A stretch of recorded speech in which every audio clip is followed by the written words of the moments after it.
네, 어서 오세요. 어제 푸틴이 아주 중요한 연설을 했네요. 중요한 정보를 갖고 있다기보다는 푸틴과 러시아가 가지고 있는 지금의 그 자세, 비전을 명쾌하고 명료하게 설명을 했습니다. 73분 동안 연설을 했는데 그 연설문 전체는 제가 본 게 없고요. 어떤 나라 언어로도 본 게 없고 40분짜리 프랑스어로 동시통역한 게 있는데 그거를 그냥 요약한 겁니다. 그러니까 저도 전문을 보지 못하고 지금 나와 있는 것만 요약을 했어요. 번역도 아니고요. 동시통역을 어떻게 번역을 합니까? 그래서 그냥 요약을 했습니다. 어, 이렇게 얘기를 하고 있습니다. 2년 전에 이미 다보스 포럼에서 말했다. 혼자 휘젓는 세계는 이제 끝났다.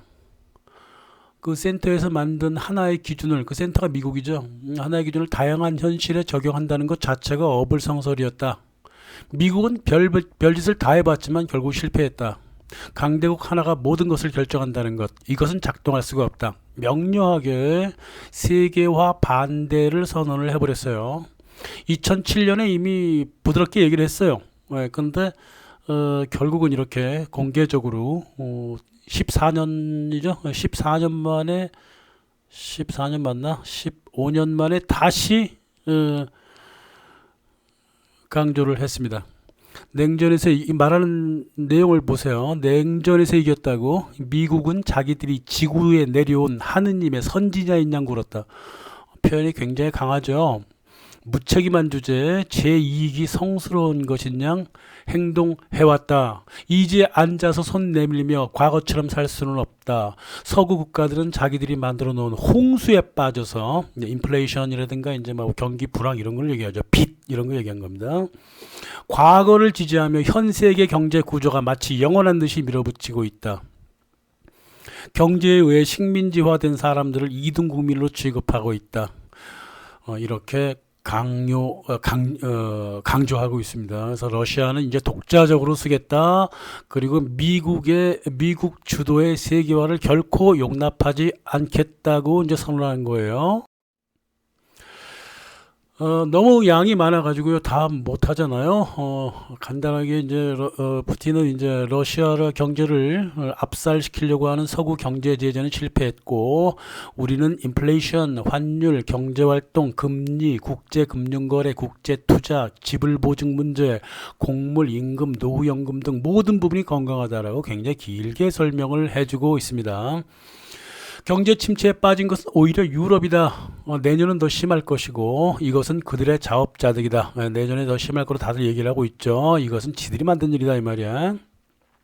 지금 인플레가 경제 제재로 일어난 것이지 군사작전 때문이 아니다. 러시아는 우크라이나 곡물 수출기를 막지 않았다. 또 쥐너가 북치고 장구 쳤잖아요. 그죠? 미국하고 프랑스, 독일, 이탈리아 이런 애들이 지네가 스스로 장구 쳤습니다. 폴란드, 핀란드, 스웨덴 이런 딸랑이 국가들이 지도 혼자 다 난리를 쳐놓은 걸 갖다가 러시아 때문에 그런 문제가 생겼다고 이렇게 개뻥을 쳤죠. 그죠? 러시아는 정직하고 지극히 현실적이며 우리의 힘을 믿습니다. 우리는 강한 사람들입니다. 맞습니다. 우리 1000년 이후의 역사를 봐도 러시아는 외세에 단 한 번도 당한 적이 없어요. 그 독일 기사단이 쳐들어왔을 때나 폴란드, 리투아니아 공국이 쳐들어왔을 때나 히틀러가 쳐들어왔을 때나 나폴레옹이 쳐들어왔을 때나 모두 다 잘 막아냈습니다. 지금 미국과 유럽 유니언이 지금 한꺼번에 쳐들어오고 있지만 모두 다 잘 막아냈고 오히려 엎어치기 한판 당한 게 바로 유럽이죠. 이제 유럽은 큰일 났어요. 러시아 군사작전은 주권 국가로서 당연히 해야 할 일이었다. 이게 법적으로 맞아요. 유엔에 나온 적이 몇 전지 기억이 안 나는데, 자기를 그 공격하는 국가, 공격을 준비하는 국가는 방어할 의무가 있다. 그건 나쁜 일이 아니다. 이렇게 되어 있습니다. 사이비 도덕 가치를 들이밀지 말라. 이렇게 얘기를 하고 있습니다. 푸틴이 뭐 누차 강조하고 있지만 유럽 국가는 주권을 잃어버렸고 외세를 위하여 유럽의 경제와 사업을 망치고 있다. 근데 내용을 들어보니까 이제 피플 같은 단어도 하나 들어가 있어요. 다시 말하면 자국민도 괴롭히고 있다 이거예요.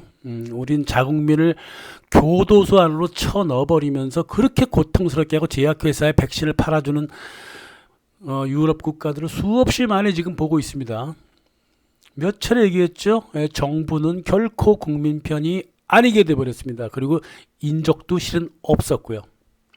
지금 경제가 좋지 않다면서 러시아에게 책임을 돌리려는데 이는 유럽 자기들이 스스로 경제를 이미 수십 년 전부터 그렇게 만들어 온 것이다. 이른바 G7이라는 모임이 오랫동안 빚의 경제를 이끌어온 탓이다. 이건 뭐 누구나 다 알고 있는 사실이잖아요. 빚을 짐으로써 경제를 이끌어가는 거야. 그러니까 오죽하면은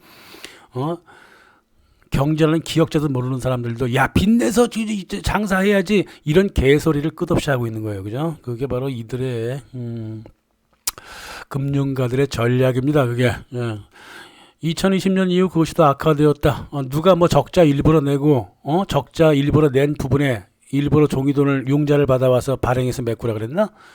지네 나라 망친 거는 죄다 지네 책임, 정부 책임이란 말이에요. 이거는 달러를 외환보유로 취급하니까 미국이 동결도 쉽게 시킨다. 굉장히 중요한 얘기래요. 푸틴은 앞으로 외환이 다른 달러를 다른 돈으로 전환해야 하고 많은 국가가 그렇게 할 것이다. 달러 독주를 막을 것이다라고 강력하게 주장을 하고 있는 겁니다.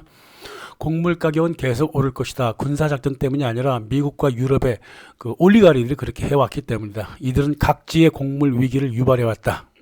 러시아는 작업이 충분하다. 그리고 아프리카와 중동을 딱 찍으면서 아프리카와 중동의 곡물을 수출할 것이고 도와줄 것이다 라고 얘기했습니다. 그래서 아프리카와 중동에서 벌이고 있는 영국과 프랑스와 미국의 이 만행을 직시하지 않겠다는 거예요. 직접 발을 들이겠다는 거예요. 이게 지금 미국은 러시아 경제 제재가 어렵다는 것을 알아챘는데 유럽 사람들은 무식하게 그걸 모른다. 이거 되게 중요한 얘기죠. 서구 수뇌부는 멍청이가 돼버렸다는 거예요. 이제 일을 저질러 놨으니까 뒤로 갈 수도 없고 참 답답한 사람들이다 이거예요. 그래서 러시아는 주권을 지키고 싶을 뿐이지 다른 목적은 없다. 라면서 얼굴 73분 동안 얼굴 표정이 너무너무나 밝고 평화롭고 화사했습니다. 자, 이제 앞으로 어떻게 살아가야 될까요? 당연히 러시아, 중국, 미국을 포함해서 다극적으로 가야 합니다. 아프리카, 중동과 함께 대등한 외교를 해야 돼요. 그러지 않으면 큰일 나버립니다. 지금.